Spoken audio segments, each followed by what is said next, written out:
And greetings. Happy Tuesday. Welcome to the Steve Deace Show here live and on demand on Blaze TV, radio, and podcast. I am Steve Deace. He's Todd Erzin. He's Aaron McIntyre. We are brought to you by Life or Death Con. I'm excited to announce I'm going to be speaking there in Washington, D.C. coming up on January the 22nd. This is not just another event. It's about a rising movement to take back our country, our culture, our communities, town by town, church by church, home by home. People like Megan Basham, myself, Abby Johnson, and others. We're going to be there at Seth Gruber's outstanding event. Please join us. You can head to Life or Death Con, as in convention, lifeordeathcon.com. Use the promo code STEVE, and you'll get 20% off your ticket. This event's only 2 weeks away, right there in the nation's capital. Make sure you come by. Looks like I'm going to be speaking on the afternoon of Thursday, the 22nd. So if you see me out and about, make sure to come by, say hello. Again, lifeordeathcon.com. Reserve your spot today. Use the code STEVE at checkout for 20% off your ticket. This is the moment to choose. Life or death, blessing or cursing. Join us in D.C. Let's make history together. Life or Death Con, C-O-N. Lifeordeathcon.com. Promo code STEVE. All right, coming up on today's show, our first buy, sell, or hold for the year. And man, we thought last year got off with a bang. Trump rolled out, remember, with all those videos even before the inauguration, just fire and blast on all these issues, right? Yep. Okay. Then there was that inaugural address. Remember that when they're sitting there in the rotunda? And he's just literally calling them out by name. I do. And just laying down ordinance on them, right? Yes. And then that flurry of executive, the first month or two of last year, it was like, bro. Yeah. All right. First of all, this pace is incredible. All right. This year you thought, well, nope. This year we're off to a crazy pace already. Some crazy stuff happened while we were away. All right. So it's going to be fascinating to see what you guys want to talk about with buy, sell, or hold starting here at the bottom of the hour. And then it, of course, will be fascinating again to hear what our good friend and the prophet of woe and lamentation, Daniel Horowitz, has to say with his first appearance here in 2026. But it's always fascinating first to find out what Aaron has to say when he tells us what happened while we were away. What happened while we were away, brought to you by drama on the high seas and a pre-dawn action this morning. The Department of War, in coordination with the Department of Homeland Security, apprehended a stateless sanctioned dark fleet motor oil tanker without incident. The interdicted vessel, the MT Sophia, was operating in international waters and conducting illicit activities in the Caribbean Sea. According to the reports, the tanker was used in service of Iran mainly, but had rebadged as Russian in order to elude capture. According to some reports, Russia had attempted to scramble naval assets to secure an escort for the vessel, but ultimately failed. The tanker was seized for violating U.S. sanctions as part of Operation Southern Spear. A new poll by Altica shows citizens of Latin American countries overwhelmingly approved the U.S. operation to capture former Venezuelan dictator Nicolas Maduro, with countries like Costa Rica, Chile, and even neighboring Colombia overwhelmingly in favor. President Trump announced last night the current government of Venezuela has released 30 to 50 million barrels of oil to the control of the United States, and that oil will be sold at market prices and proceeds will be used to benefit the Venezuelan people. Now, however, Trump seems to have his sights set north and with some reported concrete plans on potentially acquiring Greenland. We need Greenland from a national security situation. It's so strategic. Right now, Greenland is covered with Russian and Chinese ships all over the place. We need Greenland from the standpoint of national security. Trump made those comments a couple of days ago. However, yesterday, White House Press Secretary Caroline Leavitt tipped the hand of what the administration may be pursuing, saying in a statement, quote, "The president and his team are discussing a range of options to pursue this important foreign policy goal. And of course, utilizing the U.S. military isn't always an option at the commander-in-chief's disposal. One option being reported widely is taking a proposal for a compact of free association to the government of Greenland, bypassing the government of Denmark altogether. If Greenland were to agree to such a compact, it would make the territory akin to U.S. interests in places like the Marshall Islands and the Federated States of Micronesia." Back on the domestic front, President Trump spoke to congressional Republicans yesterday and says they should make this the priority of 2026. You ought to have voter ID. You ought to insist on it. You ought to insist on it. Can you imagine? In California, they not only don't have voter ID, but if an official at the voting booths, which they don't have, by the way, because it's all mail, if an official, a voting official, even asks somebody for voter ID. Sir, would like to see your identification. Do you come from our country? They put him in jail. More from that meeting a little later. Checking in on congressional Democrats. Guide her and guide her. And for those of you listening, they held a candlelight vigil yesterday evening to mark the 5th anniversary of the events at the Capitol on January 6th of 2021. Speaking of Satanists, interesting development from the circuit courts. The 7th Circuit Court has ruled the Satanic Temple does not have standing to challenge Indiana's ban on baby killing under the First Amendment. The court ruled the Satanists lacked standing to sue because they didn't present evidence that at least one Hoosier adherent to Satanism was actually harmed. On the topic of life, President Trump also discussed his ideas for health care at that aforementioned congressional Republican event and urged members to be more flexible. Let the money go in the health care account or however you do it. Let the money go directly to the people. Now, you have to be a little flexible on Hyde. You know that. You got to be a little flexible. You got to work something.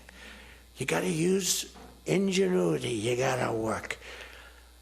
We're all big fans of everything, but you got to be flexible. You have to have flexibility. He's talking about the Hyde Amendment, which, as you probably know, prohibits taxpayer dollars from being used to fund baby killing. Not great. Back in Minnesota, Governor Tim Walz, after announcing he's not running for governor, appears to be trying to channel what little testosterone he still has available. Here's what I'm going to tell you. It ain't happening. I'm not going anywhere. And you can make all your requests for me to resign over my dead body. Will that happen? I will fight this thing till the very end to make this state better. And the question that I think they need to decide is when did the guy in the White House resign? And finally, performance art by President Trump. Here is transgender weightlifters. And you see, I want to be more, but I have somebody watching. I want to be more effusive. I want to really, yeah. But she gets in it, and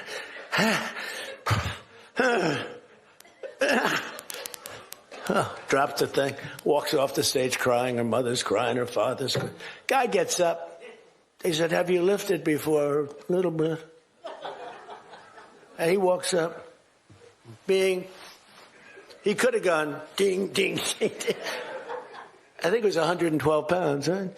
It's crazy. And that's what happened while we were away. Indeed it is. And if you like what you hear from Aaron's montage every day and what we do on our show every day and our entire network, you can join the family here at The Blaze and align with what we're trying to do and become a subscriber at blazetv.com/Deace. And you'll get a discount if you do, so that you get all of the exclusive content we do every day here at Blaze TV. blazetv.com/Deace. Use the promo code Deace for $20 off. blazetv.com/Deace.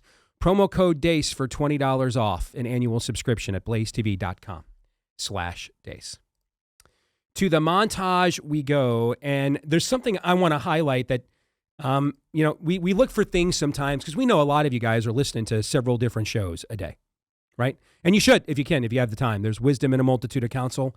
I don't, just because I need to get away from this. The amount of time that I put in every day, and all of us do, to put this show together, I have to be very discriminating in the amount of other content in our nexus that I consume. Otherwise, it will consume me. It'll be all that I do, right? So when I'm not working on this show, most of the time, if a friend of mine, some of you send me something, say, hey, listen to this. Can you help me with this? Or give me your take on this? The answer will almost always be yes if I can make it work. But on a regular basis, for me, when we're done and we're not working on this show, if I'm consuming content, it's probably sports or theology, just to give my brain a break, right? But I'm aware of the fact that you guys consume lots of other shows, and there's a lot of other great shows, including lots of other shows that aren't part of The Blaze. So when a story comes up that maybe I think we can give you a unique angle on something that even a lot of other smart people may not have just because of some kind of experience on an issue, I want to make sure that we take a minute to exploit that. So this isn't the biggest story in Aaron's montage today, but I'll address a few other things, but just really quick. The Seventh Circuit denying standing to Satanists is a bigger story than I think maybe most people understand. Have you ever wondered, how does this group that owns an office space in Wisconsin called the Freedom from Religion, why are they suing about a Texas high school football coach giving a prayer in a completely different state? I mean, why does the ACLU, who's the injurious claim, that the ACLU wants to, why are you, getting rid of the gay porn library books in Montana? Well, the game that, again, this has been a rigged game. Whether it's the stealing of elections, it's been the rigging of our judicial system. This has been a rigged game the entire time. And so the way it works is they get to sue whatever they want from wherever they want, and they'll be granted standing. All right. And don't listen to any lawyer who tells you that's not how it works. They're all wrong or lying or naive. It is how that works. Even if they're on our side, they're wrong. They're slaves to the system that they're trying to beat, which is why they can't beat it. The judges on the other side, they understand my creed. All right. And that is, we're not a nation of laws, and we never have been. We're a nation of political will, and we always will be. I'm telling you, within the next 10, 15 minutes, some federal judge is going to rule that Maduro has to be sent back to Venezuela. Bank it. Bank on it. Bank on it. It's going to happen. So with what standing? What I want. What I prefer. The world as I deem it. Right? Remember when Sotomayor admitted that in the first year? I think she was. Yeah, the federal circuit is where legislation gets made, is what she said. Yeah. Correct. Yes, or policy gets made. Yeah. So they just get standing to do whatever they want, whenever they want, provided the judge has their worldview. They just, to quote Palpatine, "I will make it legal." That's what they'll do. Meanwhile, if you're one of the 7.5 million people in California that voted for Prop 8 to define marriage, and the Supreme Court decides that you can't have that anymore, and you try to sue, they tell you, hey, you may have voted for that. You may be a citizen of California, but you have no standing to get your actual vote counted. So sucks to be you. Because we're not a nation of laws, and we never have been. We're a nation of political will, and we always will be. Many of the issues, particularly on the religious liberty front, of the last 30, 40 years, would have never occurred in this country if jurisdictional standing and authority were properly applied and adjudicated in federal courts. But it's not, because it's a rigged game. Because we're not a nation of laws, and we never have been. We're a nation of political will, and we always will be. It is very rare for the left to get denied standing. That's because of what I just said. That's part of the rigged game. So I wanted to spend a couple of minutes to highlight that. All right. I want to start with the bad.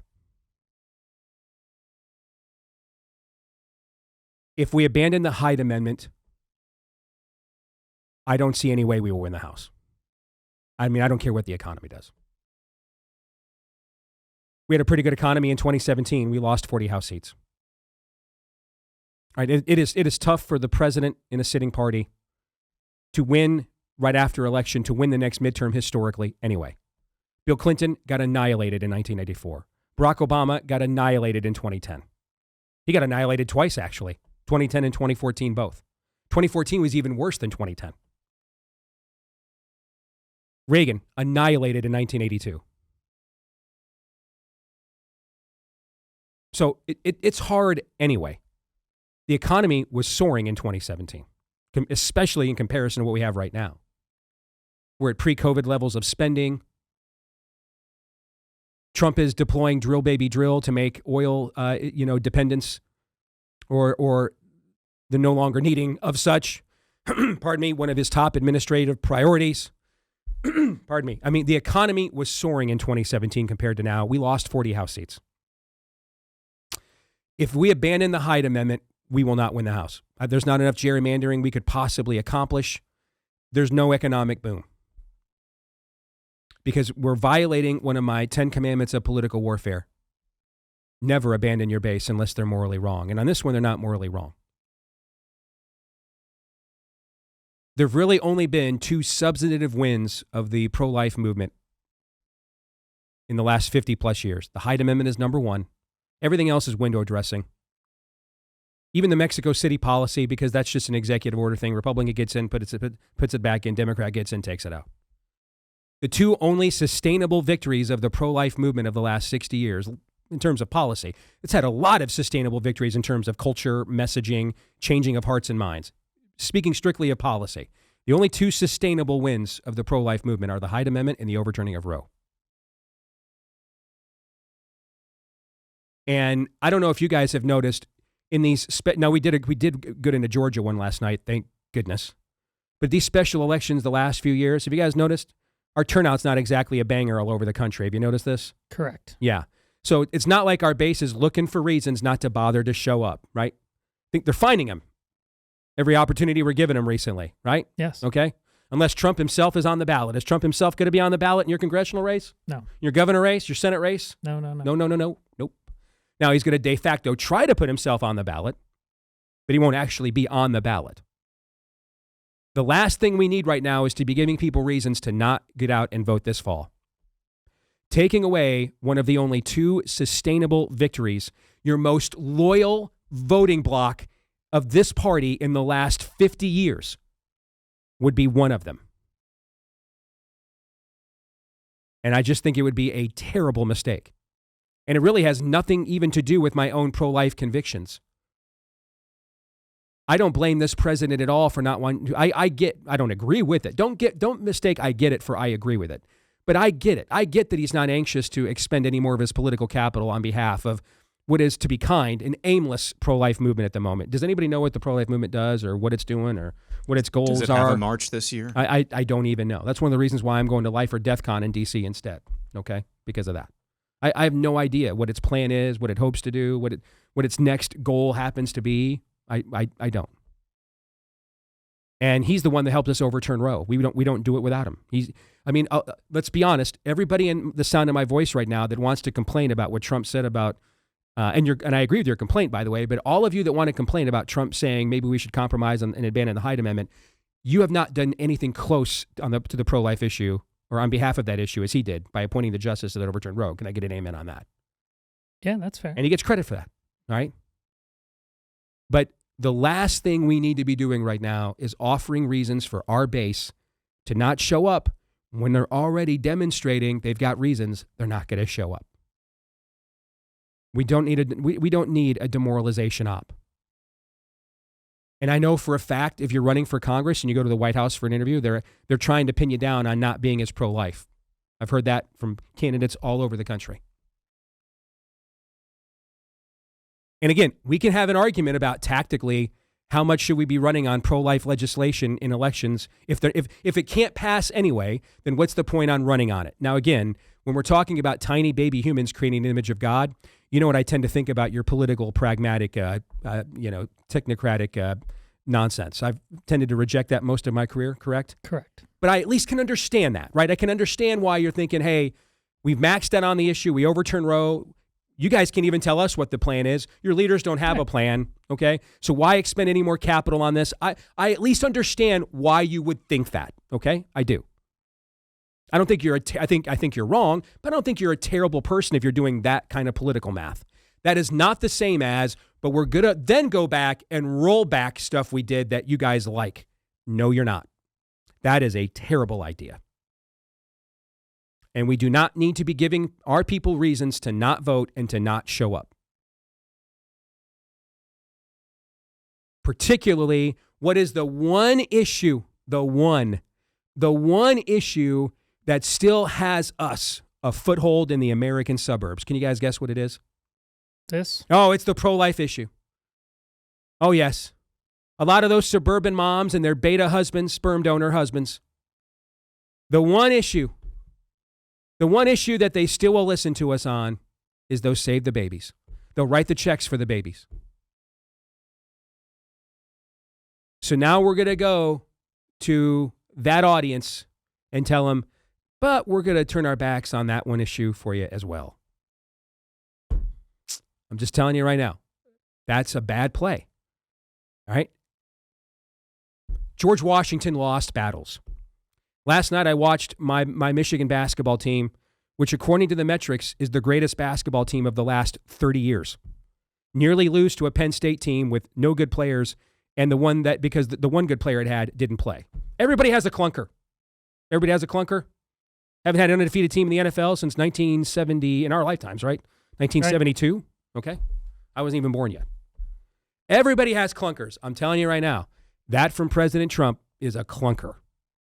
That's your coach calling. We're going to mix him up with a draw on 3rd and 9. No, you're not. That guy's getting tackled for a 1-yard loss, and your ass will be punting. Okay? That's the play call that everybody groans after it's called and like, everybody knew it wasn't going to work, coach. And you're wearing the jersey. That's your team. You want him to win. He wants to win. You guys are on the same team, right? But in every game, coach calls a play and you're like, oh, no. That was that one. You can get out the Leonardo DiCaprio gif where he's sitting on the couch with the lung dart. That was the play. All right, that's the play right there. That is, never mind, we're not going to win the House here, and just go ahead and start getting your impeachment attorneys lined up now. And I'm not kidding you. That's 2 to 3 points of voters that don't show up for us if we do that. Minimum. Who only are voting on that issue. And I don't know if you guys think maybe we can just take 2 or 3 points of our own base, take it off the board and put it on layaway. Pass me some of that crack. Puff, puff, pass, man. Don't be a selfish lover or even a selfish toker. Share some of that. It's cold in Iowa in the winter. Give me some of that. No, we cannot be just taking 2 to 3 points of our own base and saying, we'll put you all on layaway. We got this. No, we don't. Folks, we don't have the money to pay the layaway right now. That's why we need to go get Greenland. Okay? So no, we that's a clunker play call. Coach is wrong. Okay? Other coaches that are in the headset got to get on the headset and say to coach, come on, man. I know you got that. No, it ain't going to work. Didn't work last time, not working this time. All right. Put the ball in the hands of our best player, coach, and let him go do his thing. All right? Because that one's a friggin' clunker. It's particularly bad because it's a portrayal of his own internal logic. I mean, he hasn't exactly been, and nor do we expect him to be like high church theologian on this topic. But he's basically kind of been libertarian, states' rights. Everybody will now have a choice to make. Well, you're actually making their choice easier by giving them our money to kill babies. At the very least, by your internal logic in getting this thing overturned, you can't make the choice easier for them to sustain this. They've actually have to pay the way for themselves, and now you're making us pay for them again. Yeah, it doesn't. It just doesn't stand up on any scrutiny whatsoever. I mean, okay, we have to have some flexibility on the Hyde Amendment. What if California or Minnesota passes an amendment saying, "Hey, we're going to legalize assisted suicide"? Do you have to have some flexibility on that? Just throw out any example like that. Mm-hmm. So it's just politically, number one, morally wrong. Number two, politically just inadvisable at very, very best. More likely just excruciatingly inept probably is the more accurate descriptor. The reaction that Trump had at the end to the weightlifting thing, that's the reaction he should have to this. That'll preach. I don't disagree. I could apply that exact. By the way, it was great analysis at the end. That's also what we could apply to this. That is what this is, okay? Right now, the last thing we can do is say to the people most likely to vote for us over the last 50 plus years is we're going to give you one less reason to show up and vote for us. That's just not a winning play. Because it's insane. Now, let me tell you what is a winning play. Greenland. All right? That. Aggressive expansion. That's the winning play. Okay? You will conquer or be conquered. That is human history since Genesis 3. And there is no in between. All right? The Lord did not establish a monastery. Repent, for the kingdom is at hand. The kingdom, the domain of the king. The domain of the king.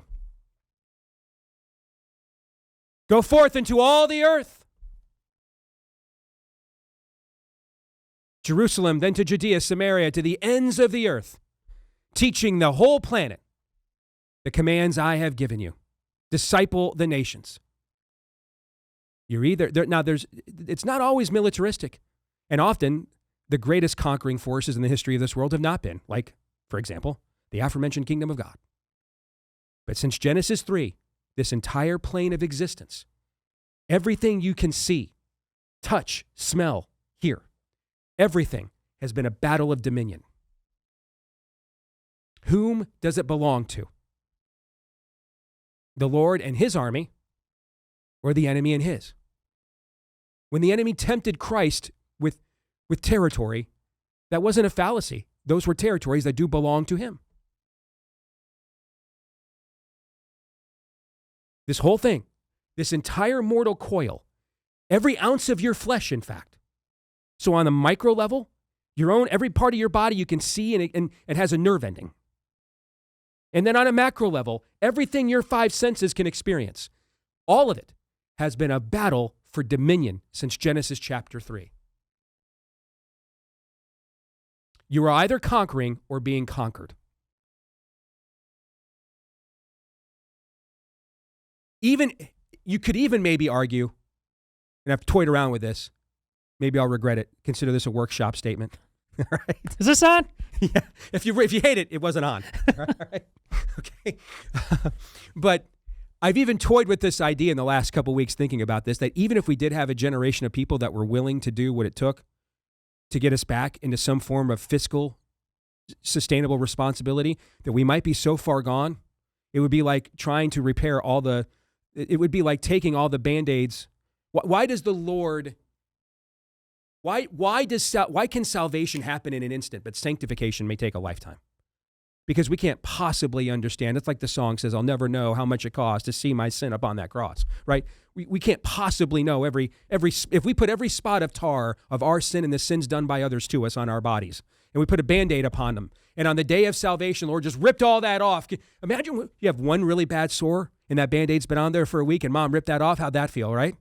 Now imagine there's 10 million of them. 100,000 of them. How would that feel? Excruciating. I almost begin to wonder now if we are so irreconcilably gone that even if one generation said we're willing to take the hit, that wouldn't do it. Like they'd have to agree we're going to be hermits. We are so incalculably in debt. You could stack all of our debt from here to Uranus and it still wouldn't, we'd have to go back around a few more times.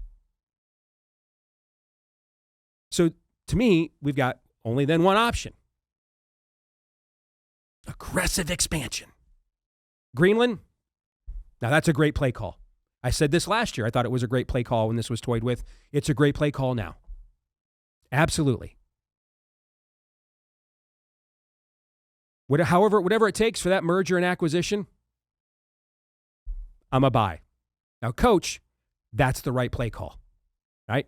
We need to be right now in a place of acquiring, addition and multiplication, both in terms of our portfolio as a country and the acquisition of voters for this fall. So no, abandoning the Hyde Amendment is a dumb play call. Even before we get to the moral argument, it's a dumb play call. But Greenland, now that's that trick play that ends up on the highlight reel for the season at the end of the year, and everybody watches that play on YouTube for the next 6 months. Thoughts on that? I'm not against taking Greenland as long as you simultaneously take Minneapolis and New York ultimately. I mean, you ultimately can't play games and let yourself hollow yourself out from within and have that be enough in the end.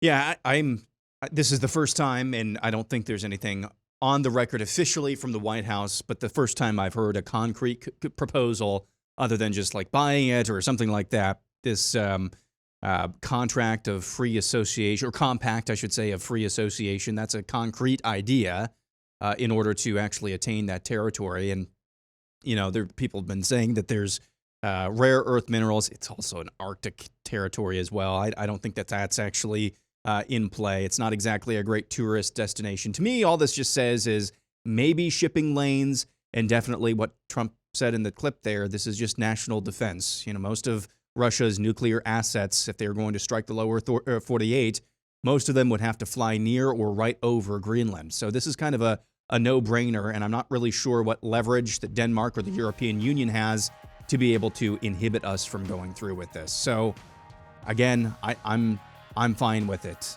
I'm totally fine if the people of Greenland decide, hey, we actually like Americanism more than Denmarkism. I mean, they told us NATO is over if we do this. Okay. Your terms are acceptable.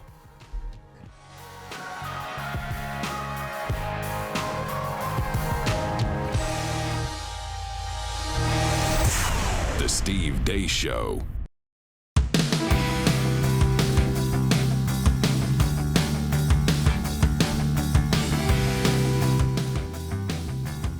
All right, back here on the Steve Deace Show. And we are powered by our friends over at the Dwell Bible app. So you guys know I've made it a goal since I turned 50. And I'd already been through the Bible, Genesis to Revelation, a few times in my life. But I wanted to make it a goal after I turned 50 to do it every single year. Well, this year, I'm doing it with the Dwell Bible app, and I've been playing around with it here for the last week. And I love the customization, different styles of reading that you can go with if you want. And there's sleep timers on it as well. The voices are not robotic. It's an opportunity for you to have the Bible get through it on an audio basis in 1 year or less. You know me, I'm an overachiever. So it's January 7th. I think I'm on day 16. All right. Because if I don't do 2 days, then I feel like I failed.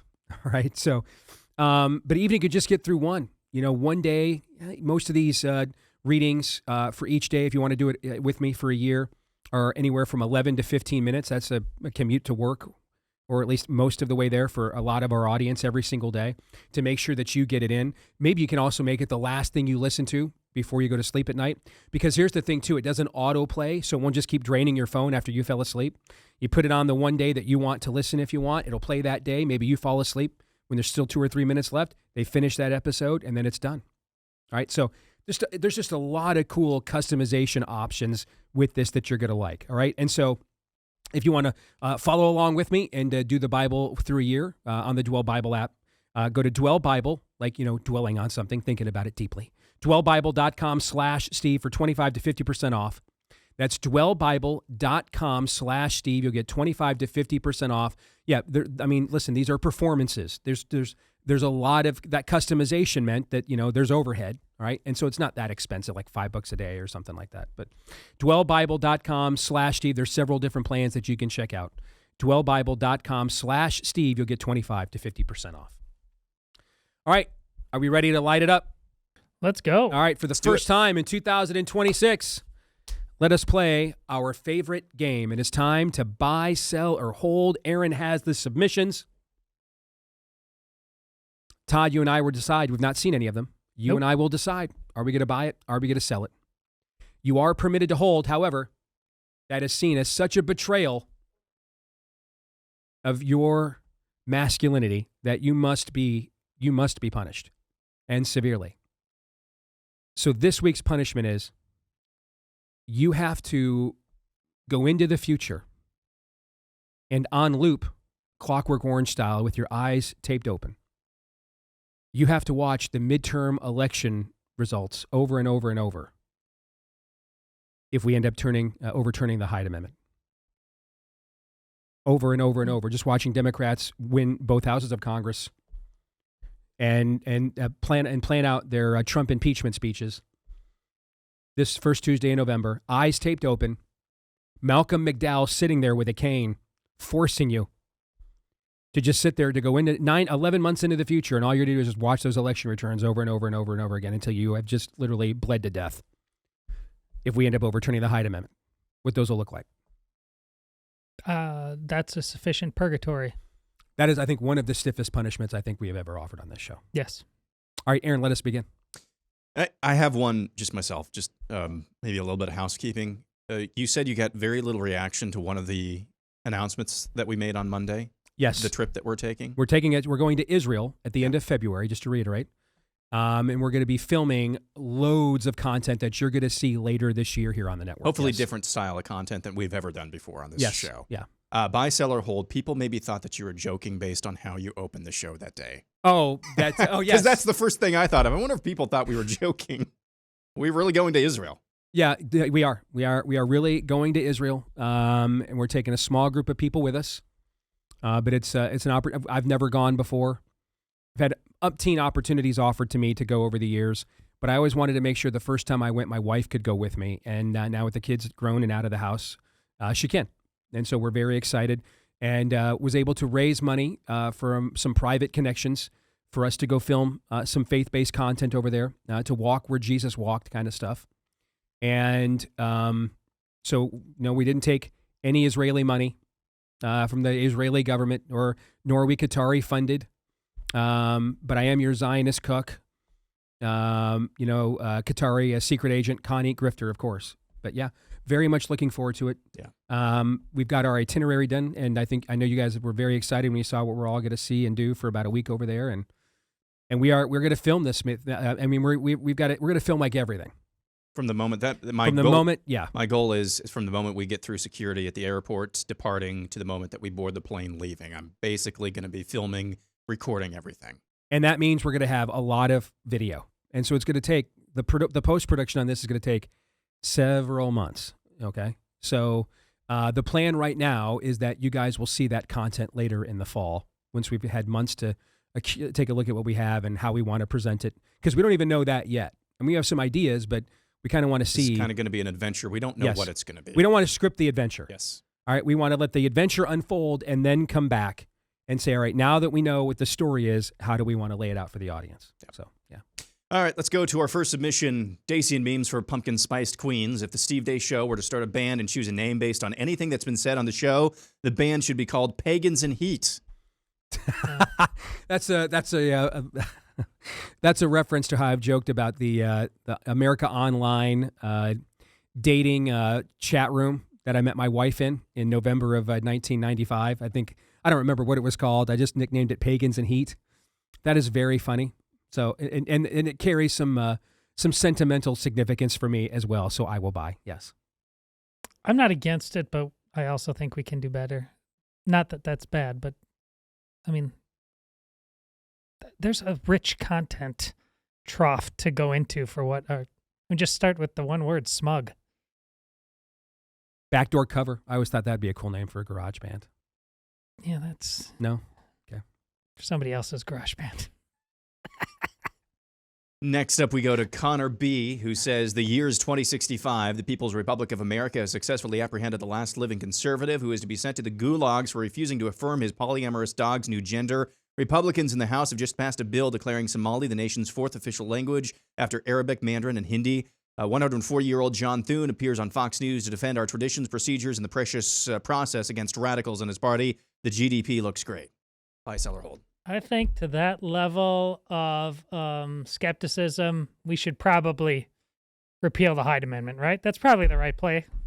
Is this what you were talking about, Steve? Yeah.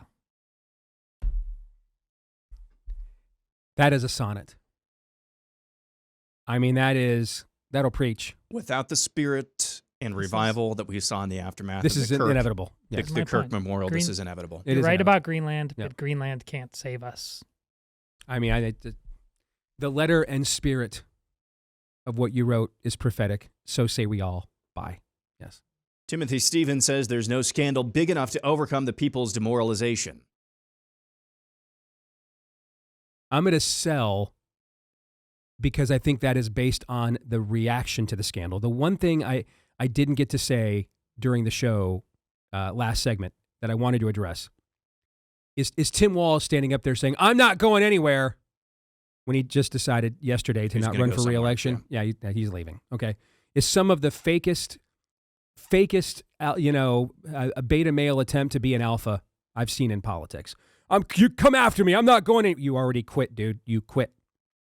Yeah, but I'm not going to double quit. Standing my ground. I mean, just guys are retard. All right. Now, if we keep having these scandals and there is no recompense, there's no comeuppance, then you are correct. All right. But see, the scandal isn't the issue. It's the reaction to said scandal or lack thereof. That is the issue. And our people are just tired of being told. They know, right? They are well aware of who or what the Democratic Party is. They know. The next layer of voter that you could get with this, you already got. That's the Theo Von, Joe Rogan, Andrew Schultz, Maha voter. You already got that person. People that were maybe left of center, but not like communists, okay? Loved America, just maybe thought we ought to have lax abortion and gay marriage laws, but they actually want the police to show up at their house, and they don't want illegal aliens driving down wages, okay? What we call now a normie, what we used to call a swing voter. We got those people. We reached them. We reached them already. We reached them in the last election.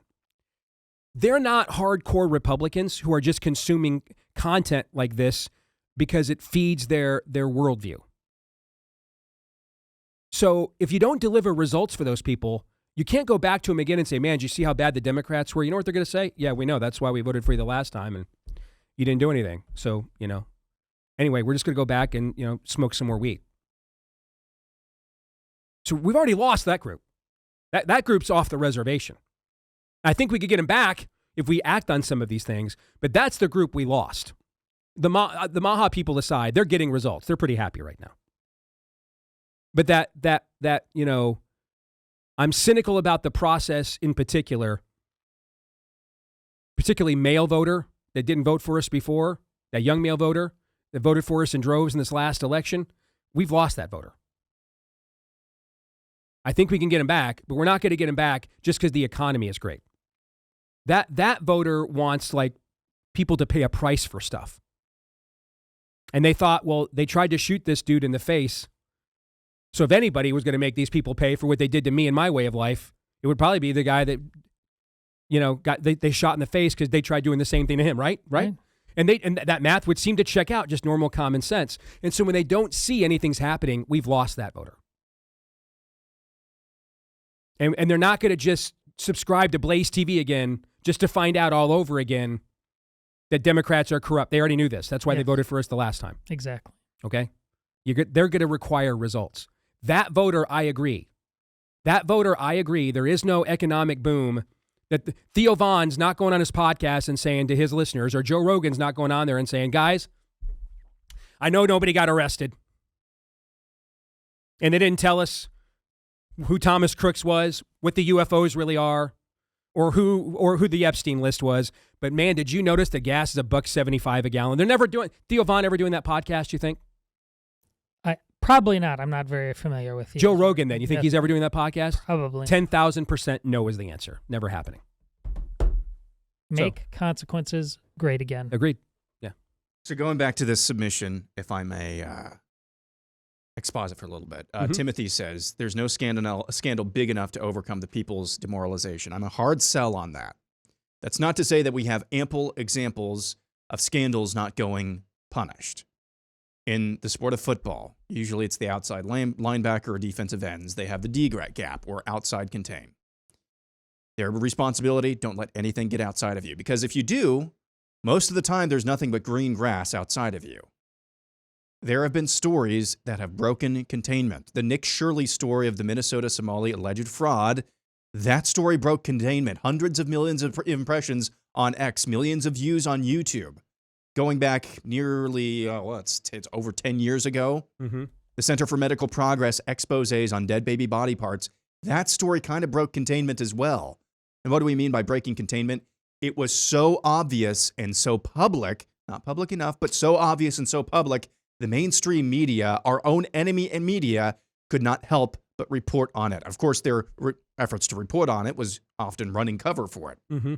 But the fact that you can break containment now of whatever silo that the mainstream guardians are trying to keep you inside of, that is indicative that this can be a sell all the time. Mm-hmm. However, once we have broken containment, the quarterback gets outside of the defensive end or the linebacker, and there's at least 10 yards to a first down, usually that's when the Republican Party apparatus takes over. And instead of running, at least getting a first down, maybe even more, most of the time, I think I'm just going to slide down for no gain.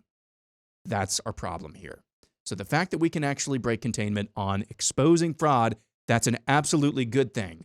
We have to have the apparatus in place to go and at least get a first down after that. And demoralization of the people indicates that it is a result of that second step, not the first. The first step, it means that we actually it's possible to make a first down. We just have to have some apparatus 100%. To do it.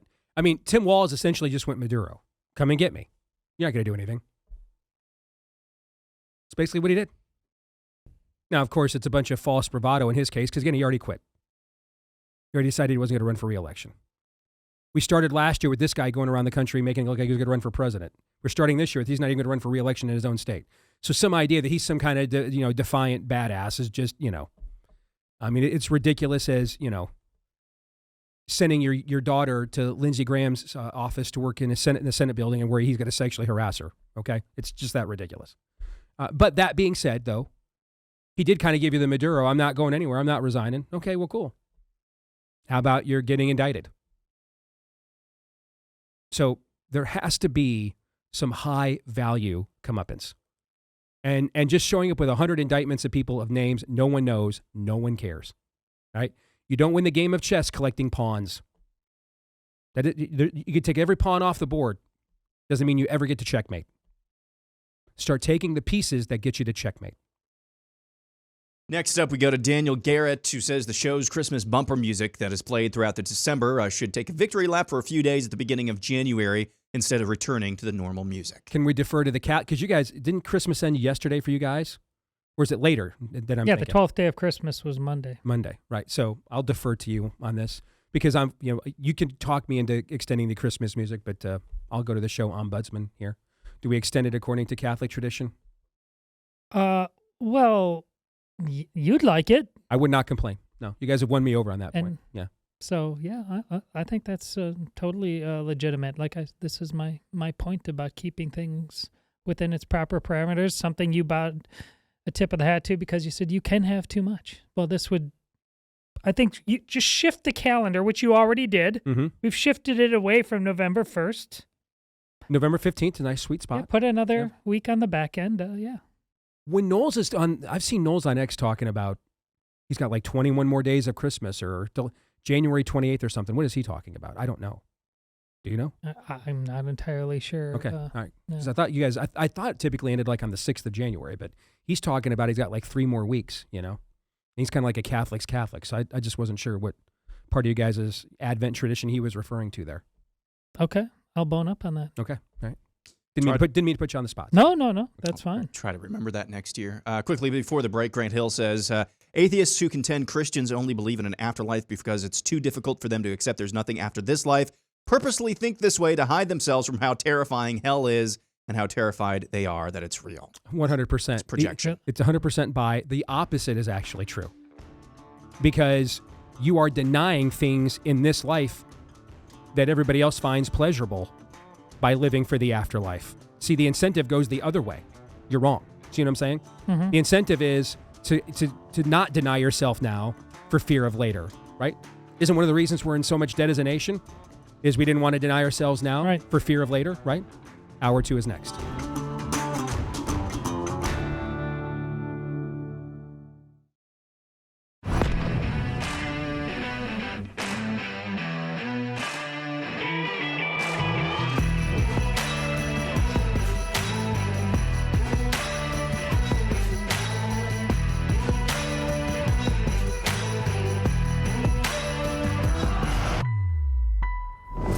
All right, back here with Hour 2, live and on demand on Blaze TV, radio, and podcast. Steve Deace alongside Todd Erzin and Aaron McIntyre. Let us know what you think about what we think via the stevedeace.com inbox by emailing us, steve@stevedeace.com. That's D-E-A-C-E, steve@stevedeace.com. You can like us on Facebook, MeWe, and Gab. Follow me at Steve Deace Show on X, Instagram, and TikTok. You can also subscribe to our new YouTube channel, at Deace Show on YouTube. That's at Deace Show on YouTube. And then finally, if you wouldn't mind, leave us a 5-star review if you love us, the podcast version that is, on the podcast platform of your choice. You can also hit subscribe or follow if you're on Apple iTunes, and that's how you're going to know for sure that every time we do one of these new episodes, 237 more to go after today in 2026. And every time one of those 237 episodes is done in this year, it shows up there in your feed every single time if you do that. Hit subscribe or follow. Thank you if you have. Also, thank you guys if you've already pre-ordered. I got a note today. Got a nice bump in pre-orders already for Why Independence Day, and it doesn't come out for another 4.5 months. All right, but America is great because God is good. It is the conclusion. The third and final chapter in the trilogy of children's Christian heritage books that we started in 2022 with Why Thanksgiving, which became a national bestseller, then Why Easter, and now for America's 250th birthday, Why Independence Day. Pre-orders are available right now on Amazon.com, coming out May the 26th. I can't wait to show you guys more of this book. And I think this is actually the best of the three. I think it takes the best elements of the first two and then adds to it all the more to teach the next generation of our kids America's providential history. That is why we are an exceptional nation. So thank you guys very much. Appreciate that. Also want to thank our friends at Raycon. They sponsored this part of the show. And now that the holidays are over, it's the perfect time to upgrade your gear for the new year, especially if you're getting back into a fitness routine or training more consistently. Audio that actually works while you move makes a huge difference. That's why you want to use the Raycon Essential Open Earbuds. They're a game changer during workouts. They don't block out everything like traditional earbuds, so you can still hear what's going on around you while you're running, lifting, walking outside. But the music and podcast, they stay clear without losing that awareness, and it's huge for both safety and focus. And right now, Raycon is ringing in the new year with a sale, so it's the perfect time to grab them right now. Get the Essential Open Earbuds, help you crush your New Year's goals by going to buyraycon, RAYCON, buyraycon.com/Steve, and you'll get 20% off if you go there, site-wide. Can't beat it. Buyraycon.com/Steve. That's buyraycon.com/Steve. 20% off site-wide. Find out why. They've got over 3 million customers at Raycon, and they're half the price, and they're not paying for crazy overhead, so they keep those costs low with an incredible product, and they have a 30-day guarantee. Buyraycon.com/Steve. Get 20% off if you go there now. All right, bottom of the hour, we will be joined by our friend and the weekly prophet of woe and lamentation, Daniel Horowitz. But first, we conclude buy, sell, or hold. We get through as many of these as we can. And then what remains, we'll do in the overtime today for subscribers at blazetv.com/Deace. We'll continue on with Ridgeline Path, who says Cuba and Mexico will eventually become colonies or vassals under American governance. Make it so. I'll buy. Because I want it to be true. Yes. We own the hemisphere. Nothing more America first than American empire. They're vassal states. They maintain their own autonomy. But we no longer they no longer drain their water table into ours. They now get to experience the benevolent association of a relationship with a superior country and culture. Bye. I'm going to have to sell. I mean, I'm supportive of the initial forays, but we still have some immigration and border concepts to nail down first before we get a little too greedy on that front. So I just need a little bit more. Trust but verify. I also have some clarification for you on apparently Michael Knowles is just going by the pre-Vatican II calendar. So apparently one of the main reasons why you aren't Catholic is because Christmas was even way more Christmassy according to the old pre-Vatican II Catholic calendar, where we did this thing into way into the night. So is that the kind of Christmas that made the Puritans get rid of it after the Reformation? Thought this has just become a complete mess, and we've just got to cancel it all together. Is that what made the Puritans do that? They were just no fun. All right. Okay. All right. Couple of breaking things as we're on the air today. This just came down the pike. This is from President Trump on Truth Social. So buy, sell, or hold. Okay. For a very long time, buying and owning a home was considered the pinnacle of the American dream. It was the reward for working hard and doing the right thing. But now, because of the record high inflation caused by Joe Biden and the Democrats in Congress, that American dream is increasingly out of reach for far too many people, especially younger Americans. It is for that reason and much more that I'm immediately taking steps to ban large institutional investors from buying more single-family homes, and I will be calling on Congress to codify it. People live in homes, not corporations. I will discuss this topic, including further housing and affordability proposals and more, at my speech in Davos in 2 weeks. Buy, sell, or hold this idea. I'm 100% buy. Buy. This is a much better idea There than was a a graph. 50-year mortgage. Yeah, there was a graph floating around recently about wages over decades versus home prices, and it's madness. Now, part of this is also a problem you mentioned yesterday when we were talking about vaccination with Europe. Here's another part. Our appetites as Americans are just so gluttonous that we've been part of the problem. this thing has reached a point where we should have changed our behavior in many ways, and we still didn't. In fact, we've upped our stat. The houses keep getting bigger and bigger and bigger.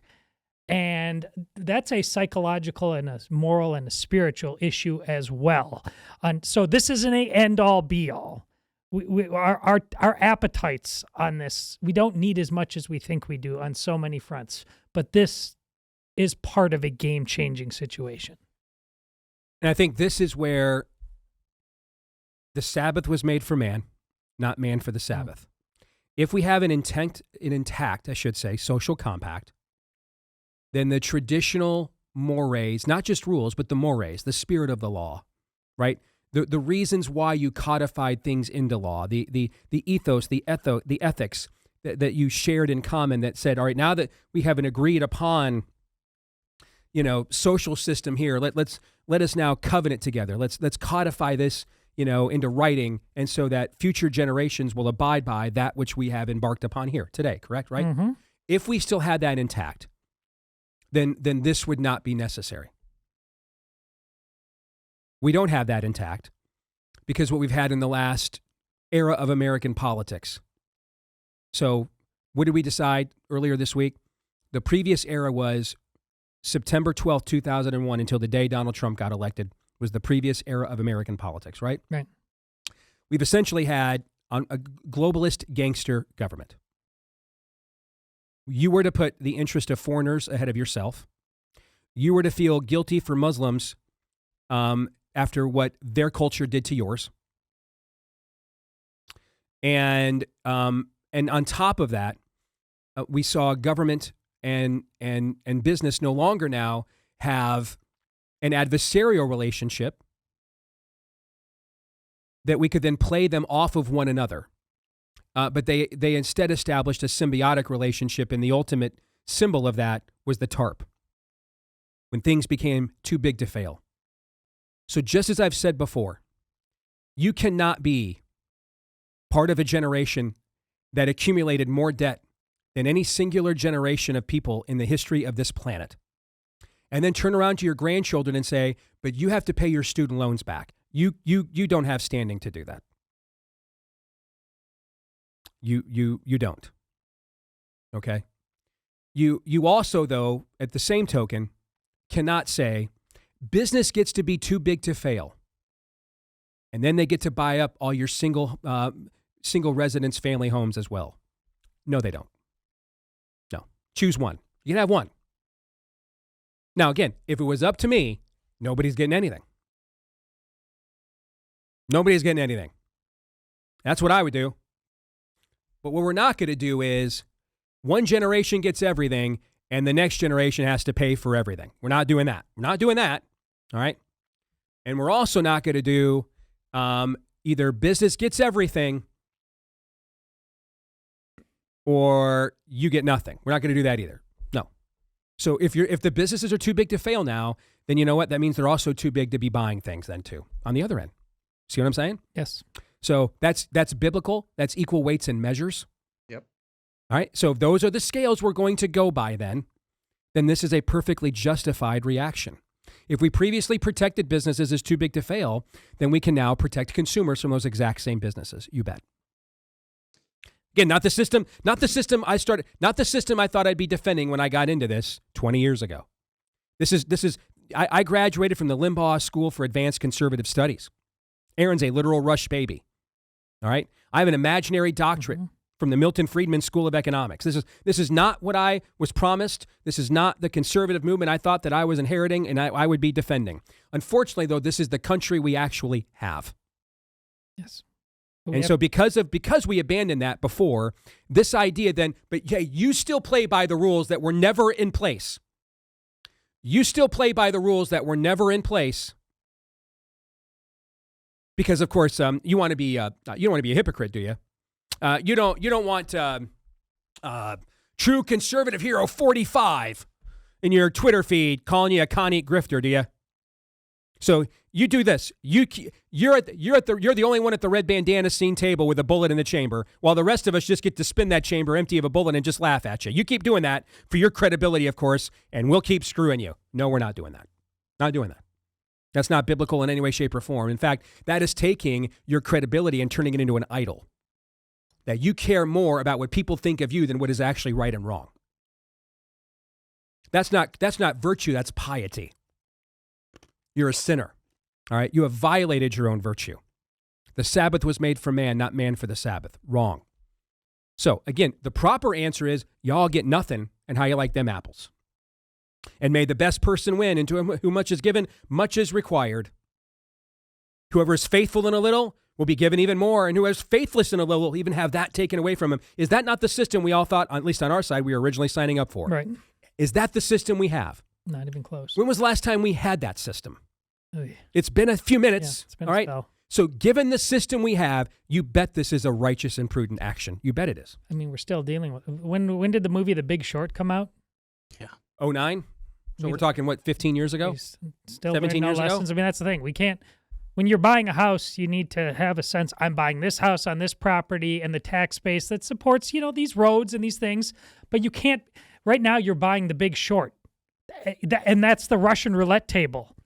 It's chaos, and you cannot expect a solid. You're so right, Steve, to point out this isn't just a spreadsheet. This is the moral equation of this is the most important point. You cannot expect people to have a consistently stable moral framework when you're constantly living on an economic earthquake ready to happen. Yeah, I just that. The villains of that story were the bankers and the bankers who, should the stripper in Florida be owning 2,000 square foot homes? Probably not. But Todd, bing, bing, bing, bing, bing, bing. There was just too much money to be made, too much commission to be made, and so that just enables the entire system. And again, I've said this multiple times. Somebody who I've gotten wrong a lot is Bernie Sanders, because for a while, for most of 2018 to 2015, 16, he was more populist than socialist because he was making a lot of these observations. Now, his promise was Atlantis. His real solution was Venezuela, if you pick up what I'm putting down. Yes. So we have to be able to walk and chew bubblegum at the same time. Is it good for the human condition that megacorps, that magnets just be able to accumulate ad nauseum ad infinitum? No, it's really not. Now, is the solution to that to redistribute, to confiscate all their wealth? No, that's also immoral as well. So we have to find some equilibrium on not the perfect economic system, which is capitalism, but the best one compared to all the others. We don't have to reinvent. I mean, we just need to go back. That's and that's going to be the hardest part. Because people just have these giant appetites. They just want what they want now. What if what you want sucks, to paraphrase a guy named Steve Deace? And what we want often in our comfort, really, it looks nice and shiny. But it sucks, and it's hollowing us out. And it's, to your point, Aaron, earlier, it's making us dumb. Let's go back to Christmas music. Sturdy Oak says, Go Tell It on the Mountain is the only Christmas song outside of the Deace, and Accords that can be played or sung all year round. First of all, when it's done right, it's an incredible song. And the sneaky version that I really like, the James Taylor has a very good version. Kind of a sneaky, retro kind of style version of it that I like. But again, I have to recuse myself. Listen, my answer is just yes on all this. Okay? So that's why I have an ombudsman. All right? Okay? I mean, I don't know how many of you live in Iowa, but our big dairy plant here, A&E Dairy, does this pumpkin spice eggnog that is literally one of the best things in my life I've ever drank. And they put a limited batch out in July for Christmas in July. I don't know how many people go and buy that. I start looking for that in the grocery stores here 1st of July to make sure I get some of that right in the middle of the summer. Okay, so I'm a slap. I'm not. I just have to realize that I have to recuse myself because like last year I went out and I emptied the shelves at the local Hy-Vee of the pumpkin spice special K cereal for the fall, so I'd have it the whole rest of the year in my cabinet. Didn't I come in here like it's April of last year? I'm like, I'm starting to get kind of sick of this. Yes, this is Okay. what started your move to November 15th. And it just made me realize, you know what? I am just a slap, and I can't give you. I've got a thorn in the flesh here, right? And I just have to admit that on these questions, let me put it: when we get outside of this normal seasoning for these questions, I think I just need to recuse myself moving forward. I mean, like even the best of judges have to do that, right? They've got bias. Hey, I can't, man. I just can't, and I just can't see these seasonal, festive Christmas quandaries. I can't see them objectively. I just can't. I forgot the other piece of breaking news this morning I was going to bring up for live reaction. You said there were two. Yes. The new food pyramid, buy, sell, or hold. You'll recall the old food pyramid at the bottom, the base of the pyramid, grains, whole grains, bread, things of that nature. And then somewhere further up were meats and fats and things of that nature. This new food pyramid is inverted. At the very top, what you're supposed to be eating the most of, a combination of protein, dairy, healthy fats, fruits, and vegetables. That's at the very top. At the very bottom, at the tip of the food pyramid, grains and bread. Buy, sell, or hold. This is a positive development. I'm a 200% unquestionably. buy. Now, listen, people are going to say things. I'm 100% buy too. People are saying things like, listen, in the ancient world, everybody was skinny and meat was, protein was hard to come by and bread was how they ate. All right. It's not just that they had breads and grains, number one, as an inverted. But something tells me that if you looked at the back of a package of Wonder Bread, remember the Wonder Bread commercials when we were kids? All right. Something tells me that when Mom brought the Wonder Bread packet of bread home with the bright white wrapping and the colorful dots, right?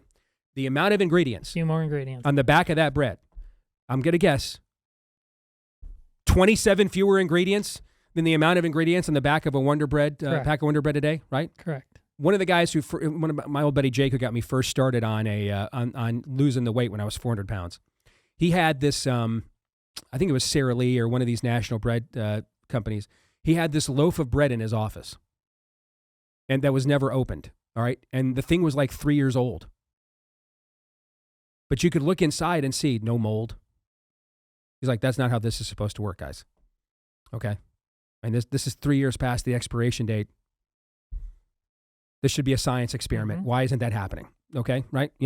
So it's not just, and I think it's because of the way now that the food is mass produced and processed. I think it's more of a requirement to eat this way than maybe it was in past eras, if that makes sense.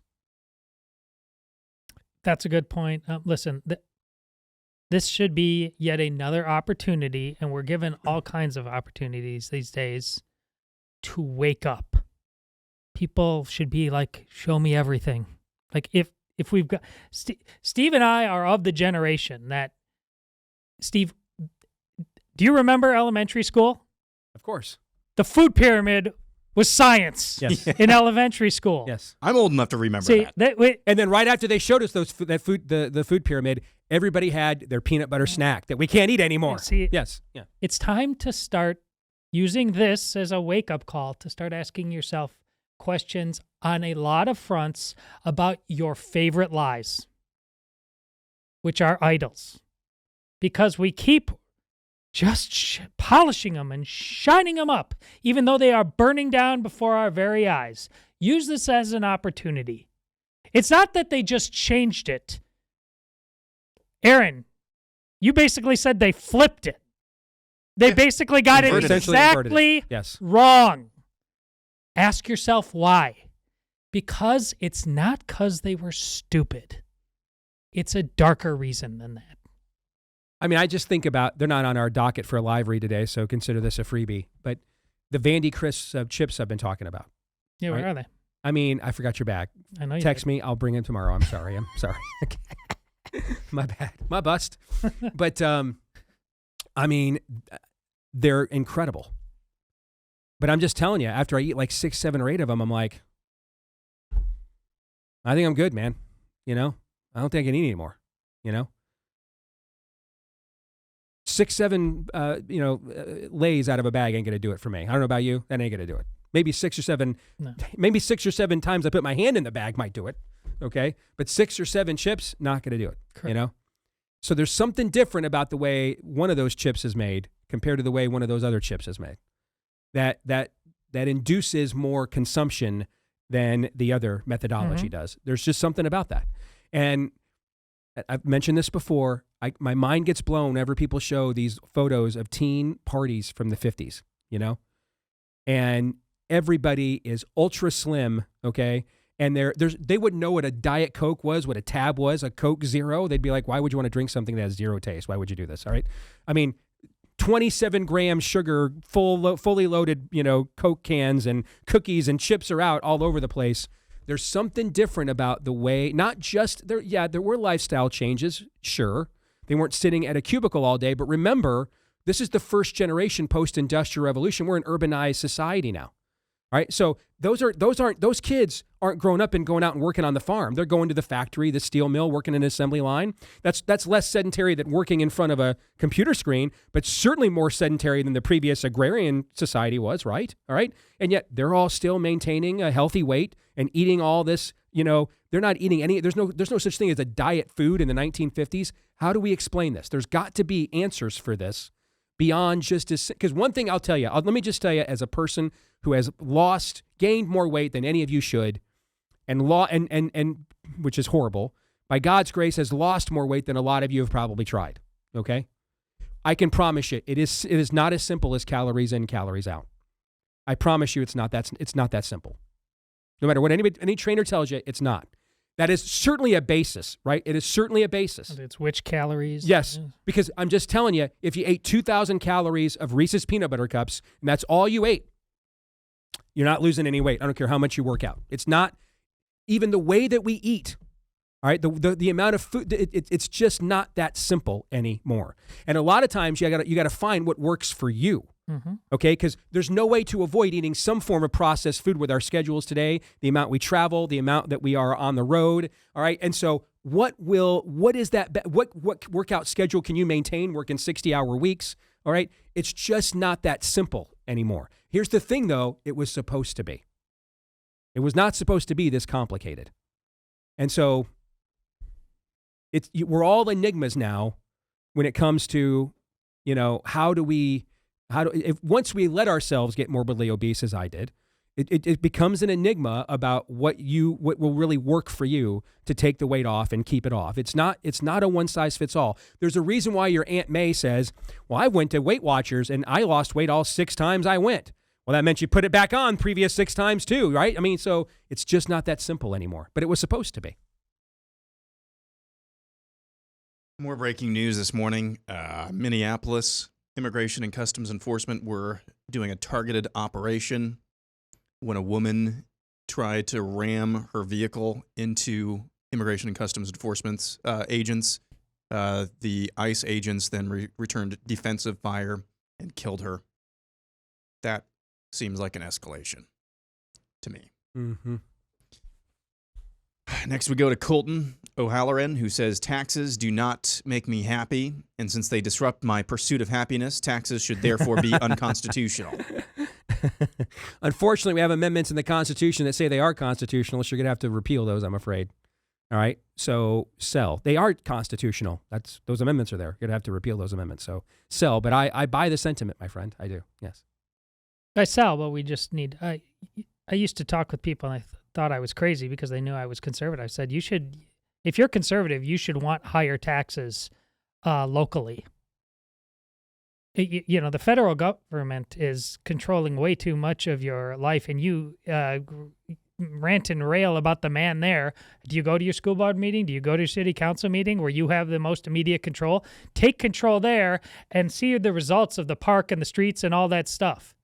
See, it's an entire mindset problem that we have because we're way too comfortable, and complaining is one of the things we're most comfortable about. So taxation done rightly is what being a citizen is all about.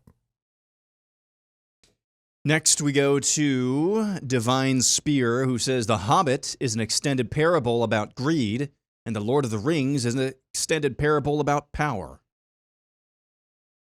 I think it's more fundamental than that, but I think those are the manifestations of what it's fundamentally about. So I will buy. Sure, nothing really to argue with if you want to boil it down that hard. Yeah. Mm-hmm. Steven says, and Steve mentioned on Monday's show, the Middle East money you guys are getting. This should be the updated image for the show for those of you listening. It's both Steve, Todd, and I with the cover art for the podcast in some form of, what do you call those? Those aren't turbans. Some sort of Middle Eastern headgear. I thought they were turbans. They're not? Oh, no, because the turban is the wraparound thing. That's right, yeah. First of all, Kefia? I love that. I'm going to buy. But here's if you really want to make it work, all right, what needs to happen is, all right, like Aaron's got to be a Jew, all right, and Aaron's like wearing a 4-Star of David, all right, and like an Israeli shirt, all right, keep me in the Muslim gear, all right, right there in the front, all right, and then Todd, you were in your classic like Cato Institute, National Review, all right, Con Inc., grifter, all right, get up, or maybe, like, that's kind of the old school one. You're like more of the new Con Inc. is the online person whoever bought them, everything they do is right and they never do anything wrong. That kind of, you could be, whatever. And you're sitting there with like a selfie stick, that kind of a thing. Whatever it takes. And so we've covered all our bases. All right. We've got Qatari money. We've got the Zionist conspiracy money, and then we've got the Con Inc. grifter, and we all three embody one of the sources of funding for this entire program. I'm in. I like it. Yep. Next, we go to Bright Light is Justice, who says, after Steve's stellar performance at AmFest, the RNC invite is in the mail. Well, we don't have one of those. Well, actually, they're talking about doing one this summer. I was going to say, maybe at the early one. But no. No, you don't think they're going to book me to say repealing the Hyde Amendment's a terrible idea and we're going to lose if we do it? No? Might be premature. Yeah, I think it might be a little premature. You know what, though? I could see 28. I could see that. Yeah. I'll say this. I think there's a way better chance. Correct. I agree. That I am speaking at an RNC convention in 26 or 28 than ever speaking at a CPAC. I think there's a way better chance of that. Correct. Yeah. Correct. I've made way more in the overtime. Oh, well, so we got some good ones still. Good. Yep. All right, good to hear. Because I thought we were even moving along at a bit of a brisk pace here to start off the year, at least by our standards. Yeah. When we come back, more than 2. When we come back, woe and lamentation it is. Stay tuned.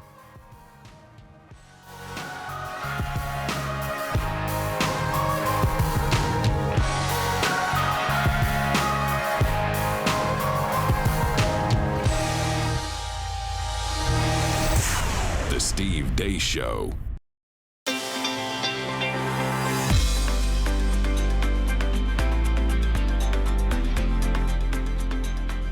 So, gold is up around 40% in the last year. That is not speculation. That is reality.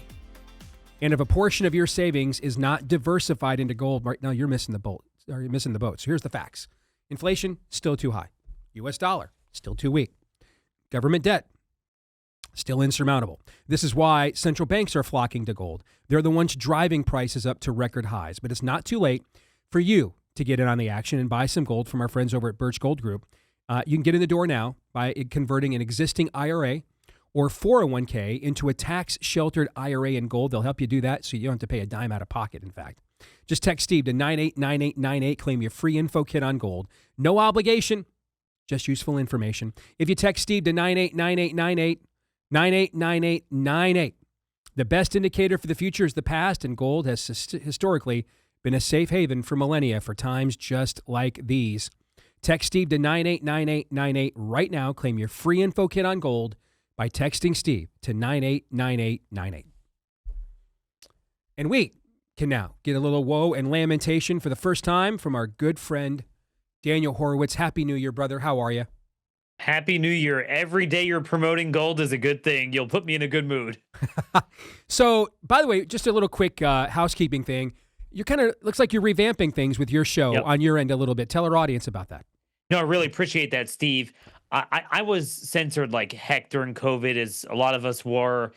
So I never bothered setting up a YouTube account.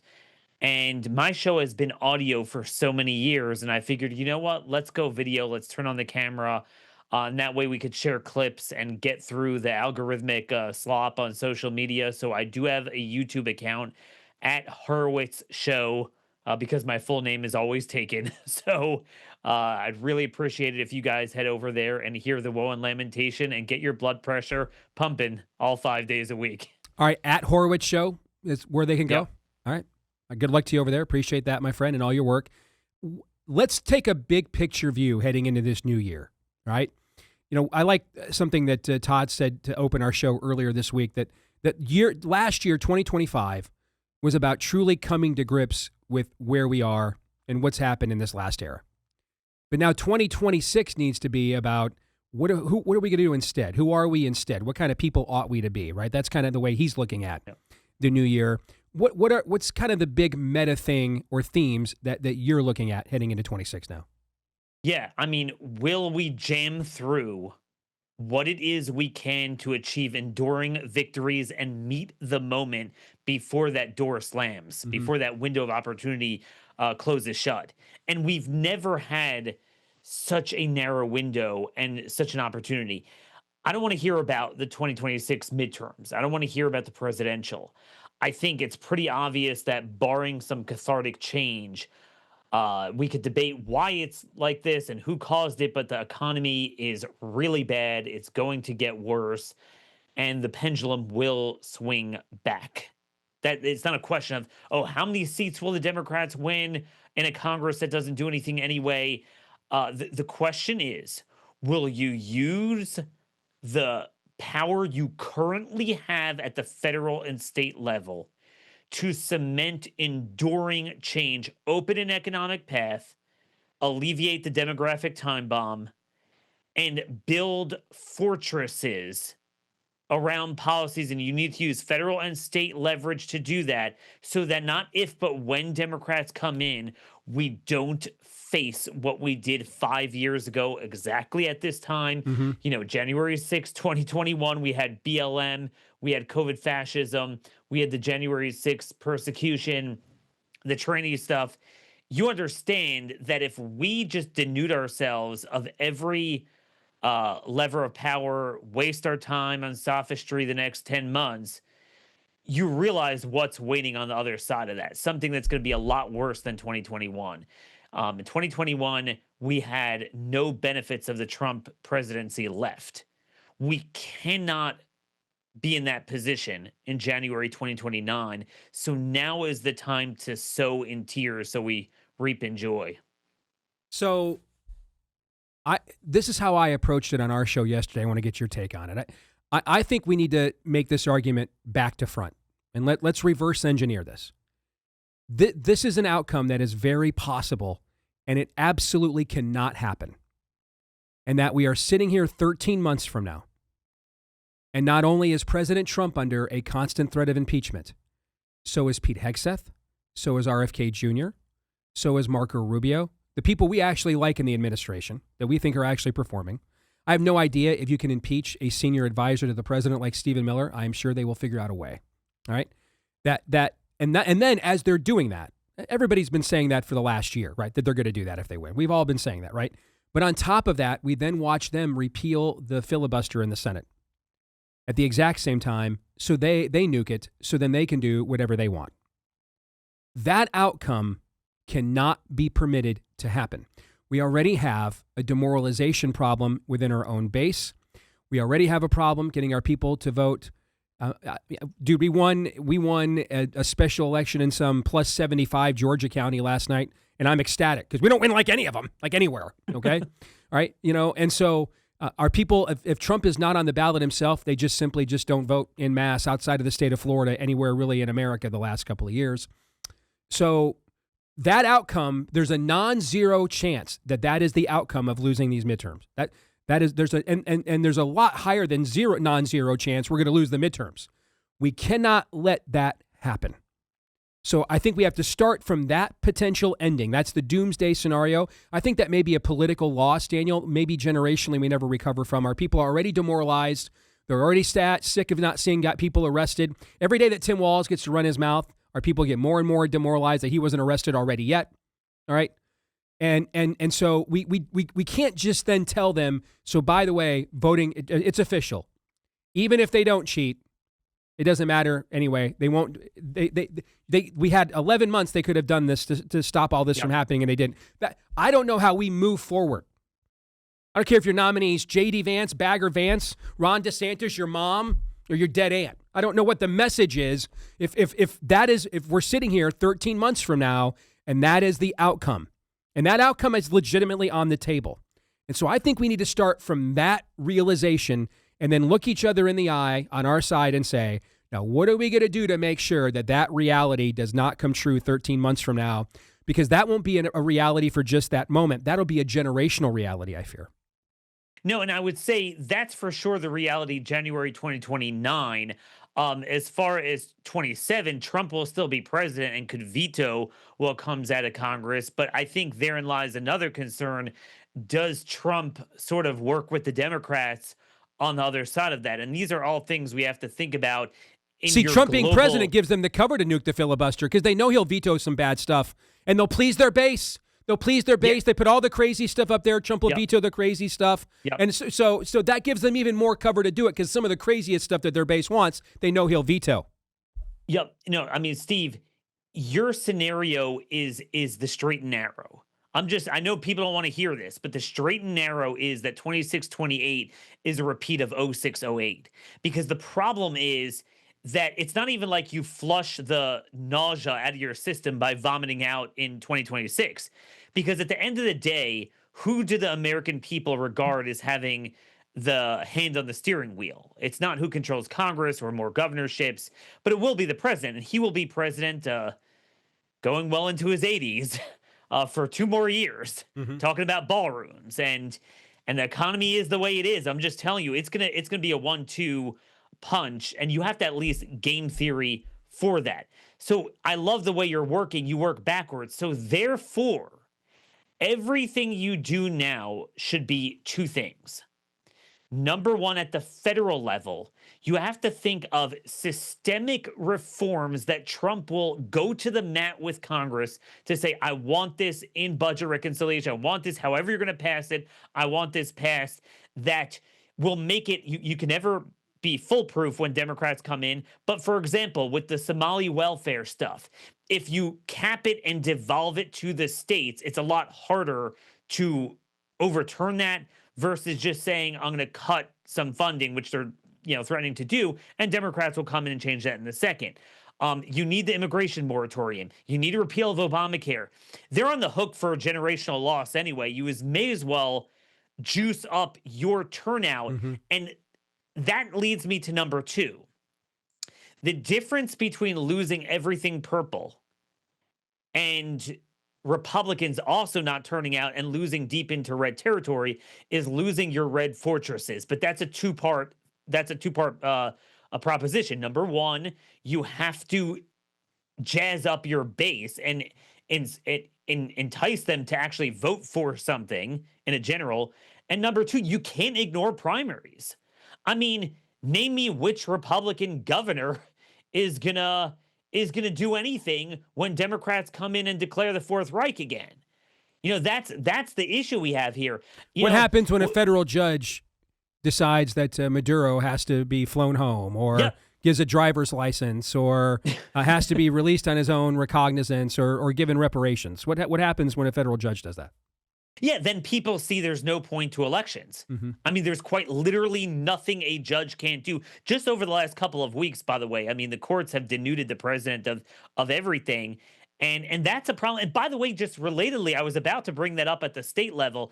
Do you know in Wyoming, they banned abortion, including the abortion pill? A 4-1 Supreme Court decision, state Supreme Court, completely overturned it, said, oh, it's in the state constitution.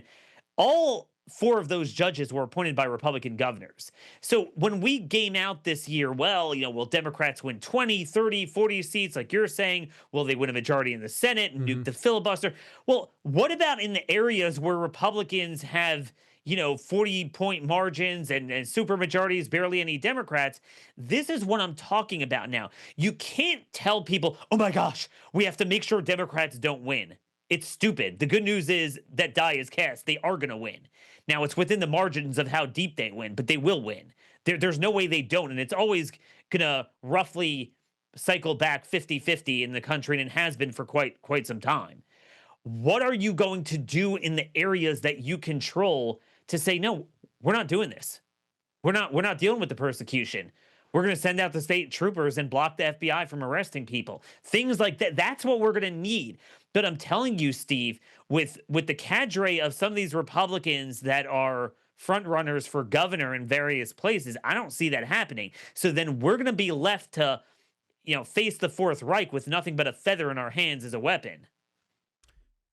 One of those things I think that we're going to see this year, and it's part of my top 10 predictions for the year, is that I think either Alito or Thomas will retire so that they can be replaced before the midterm election Congress takes a standing in January. Now, I think they both should do it.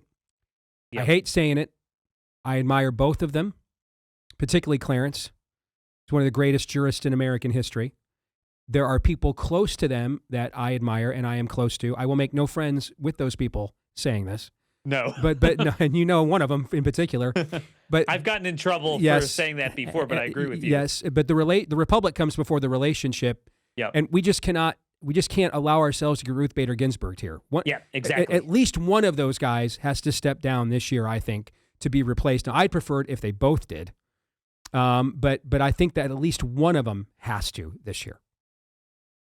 Steve, this is all about the theme you've been driving home today about planting during the time of plenty for the time of famine. Mm-hmm. This is something we've never done. We've always focused on, oh my gosh, Republicans always need to win and they will win and we're just going to prevent it. The Democrats can't be allowed to win. They will win. They will win. They always do. It always swings back. And especially, again, we've never lived through such an economic trajectory. It is really that bad. I don't even know how you get out of it at this point. Then the Democrats will own it and it'll swing back again. But the point is, we have to think differently now. Not will Democrats come back in or how do we prevent them from coming back in, but what sort of edifice are we going to build for when they come back in, for how we deal with things in red states, building those fortresses. And one of those points is the point you're making. We can't afford to gamble like Ruth Bader Ginsburg did and give them a vacancy. Give me one more thing that we ought to be thinking about right now that is achievable. What's one more thing? Look, it's the foreign worker moratorium. I mean, Trump has made the bed. He said it. He talks about it every day. It's the most popular thing. You have the Somali welfare fraud that screams of this. You have the illegal alien truck drivers killing people every day. No one wants that. And I think especially the foreign worker moratorium tax in not just a cultural demographic gripe complaint, but also an economic job complaint. It's just simply indefensible to have it now. And Democrats are starting to tackle that as well. You see the Democrat in Ohio is trying to outflank Vivek on H-1B. To me, that is just an easy move in this environment to push. But again, this is going to require Trump not just to tweet, but to put all of his capital into saying, I want this legislation passed no matter what. Great stuff, my friend. Good to see you. Happy New Year. See you later. Same to you. Todd and Aaron, your thoughts? What do you think? Well, I guess just talk about gold, and that's to start. And you can, if you really want Daniel to let her rip on something other than woe and lamentation, that's a pretty optimistic Daniel Horowitz right there. By his standards. By his standards. It wasn't objectively optimistic, but by his standards, yes.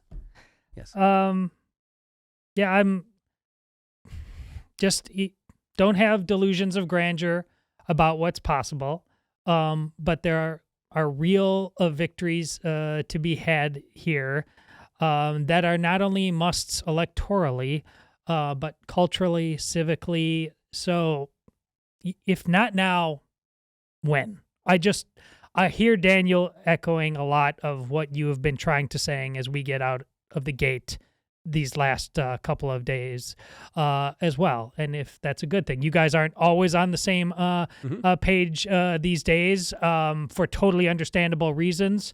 The fact that you are overlapping so much, I think, is the reason why people need to have eyes to see and ears to hear on what you're laying down. I'm not totally sure I track with him on the absolute dour nature of the economy. I'm not sure if I agree with him on that. I do know it's not as good as it really should be or will be, hopefully.